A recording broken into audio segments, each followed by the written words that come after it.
iyadoo saacadii la soo dhaafay deegaano badan oo ka tirsan gobolka Shabeellaha Hoose uu ka socday howlgallo ka dhan ah dagaalamayaasha al-shabaab kaasoo ay wadeen ciidamada xoogga dalka Soomaaliyeed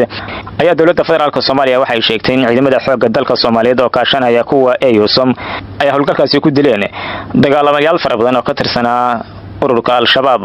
qoraalka ka soo baxay dawladda federaalka Soomaaliya ayaa sidoo kale lagu sheegay in howlgalkaasi dagaalamayaasha al-shabaab looga saaray deegaanada ay kaga sugan yihiin gobolka Shabeellaha Hoose isla markaana uu sii socon doono howlgalkaasi. sidoo kale qoraalka ka soo baxay dawladda federaalka Soomaaliya ayaa ku sheegtay in dagaaladii ugu dambeeyay ciidamada xoogga dalka Soomaaliyeed ay la galeen dagaalamayaasha al-shabaab ay ciidamada xoogga dalka Soomaaliyeed jab xoogan ugu gaarsiiyeen ururka al-shabaab oo ayagu fariisimo waaweyn ku leh deegaano badan oo ka tirsan gobolka Shabeellaha Hoose. dhankooda dagaalamayaasha ururka al-shabaab ilaa haatan wax war ah kama aysan soo saarin dagaaladii ugu dambeeyay ka dhacay deegaanka Bariire ee gobolka Shabeellaha Hoose kaasoo isku hor yimaadeen ciidamada xoogga dalka Soomaaliyeed oo kaashanaya dadka deegaanka iyo sidoo kale maleeshiyada al-shabaab.